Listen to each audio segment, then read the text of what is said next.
বছরের এই সময়টার জন্য অপেক্ষা করি আমের এই আচারটা দেওয়ার জন্য। এই আচারটা ছাড়া কিন্তু আমার বছর চলেই না। আমাদের বিক্রমপুরের ভাষায় এই আচারটার নাম হচ্ছে মাওড়া আচার। আর এই মাওড়া আচার দেওয়ার এটাই কিন্তু পারফেক্ট একটা সময়।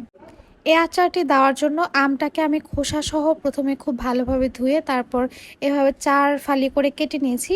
এই আমটি দেওয়ার জন্য আঠিযুক্ত আম লাগবে। আমগুলো কাটার পর এটাকে আর ধোয়া যাবে না। আমগুলোকে কেটে আমি লবণ দিয়ে মাখিয়ে রেখেছিলাম পুরো রাত, আর তারপর দিন সকালবেলা আমি এগুলোকে রোদে শুকিয়েছি। 5 থেকে 6 ঘন্টা আমগুলোকে শুকালেই কিন্তু এগুলো আচার তৈরির জন্য একদম রেডি হয়ে যায়। জাস্ট আমের গায়ে যে পানিটা থাকে সেটা শুকালেই আমটা রেডি হয়ে যাবে।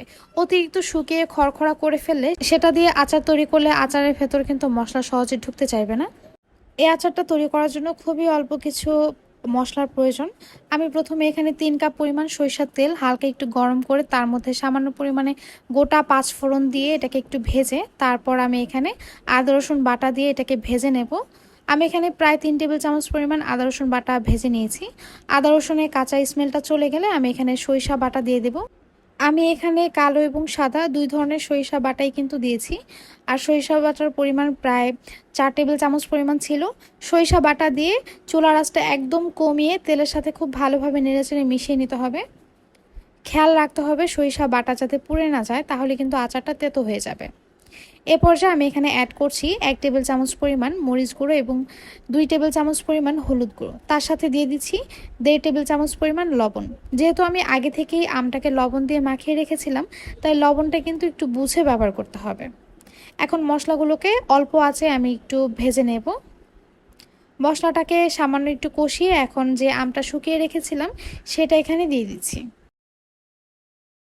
এখানে প্রায় আমি 3 কেজি পরিমাণ আমের আচার তৈরি করছি।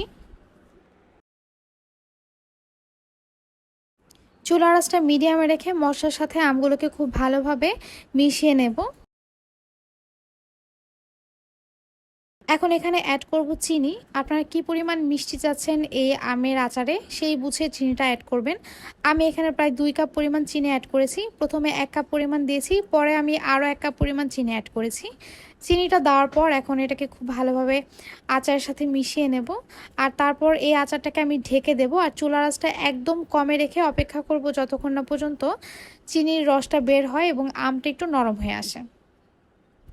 আমগুলো একটু নরম হয়ে আসলে এখানে আমি অ্যাড করব 1 চা চামচ পরিমাণ চিলি ফ্লেক্স এবং 1.5 চা চামচ পরিমাণ পাঁচফোড়ন ফাঁকি।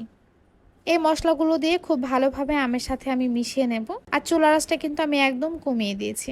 আর এই আমটাকে আমি জাল করে নেব টানা 3 দিন। টানা 3 দিন আমি 5 থেকে 6 মিনিট করে এটাকে জাল করে নিয়েছি।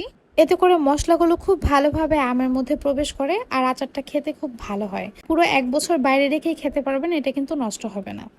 আচারটাকে যেদিন আমি কড়াই থেকে নামিয়ে ফেলবো সেদিন আরও 2 কাপ পরিমাণ সরিষার তেল খুব ভালোভাবে গরম করে নিয়ে আচারের মধ্যে ঢেলে দিচ্ছি। আর তারপর আচারটাকে এই তেলের মধ্যে খুব ভালোভাবে চুবিয়ে নেব। এখন কিন্তু চুলার আঁচটা জ্বালানো আছে এবং চুলার আঁচটা একদম কমে রেখে আচারটাকে এই গরম তেলের মধ্যে আরও 5 মিনিটের মতো জাল করে নেব। 5 মিনিট পর আমি এখানে হাফ কাপ পরিমাণ সিরকা দিয়ে দিচ্ছি। সিরকাটা দেওয়ার পর আরও 2 মিনিটের মতো আচারটাকে জাল করে নেব আর তারপর চুলাটাকে আমি অফ করে দেব। এরপর আচারটা যখন নর্মাল টেম্পারেচারে আসবে তখন এই আচারটাকে কাচের বয়মে করে আমি সংরক্ষণ করব। এই আচারটা কিন্তু পুরো বছর জুড়ে ভালো থাকবে, একদম নষ্ট হবে না। আর এই আচারটাকে আপনারা পোলাও, খিচুড়ি যে কোনো কিছুর সাথে সার্ভ করতে পারেন, খুবই ভালো লাগে। আমি খিচুড়ি রান্না করলে তখন কিন্তু এই আচারটা ব্যবহার করি, তখন খিচুড়ির টেস্টটা কিন্তু একদম চেঞ্জ হয়ে যায়, খুবই ভালো লাগে। আশা করছি আজকের এই রেসিপিটি আপনাদের সবার খুব ভালো লেগেছে। আর আমার রেসিপিগুলো যদি আপনাদের ভালো লেগে থাকে তাহলে প্লিজ আমার চ্যানেলটি সাবস্ক্রাইব করে যাবেন এবং যারা ফেসবুক থেকে দেখছেন তারা প্লিজ আমার ফেসবুকের পেজটি ফলো করে আমার পাশে থাকবেন। আজ এই পর্যন্তই, আবার চলে আসবো নতুন কোনো রেসিপি নিয়ে। আল্লাহ হাফেজ।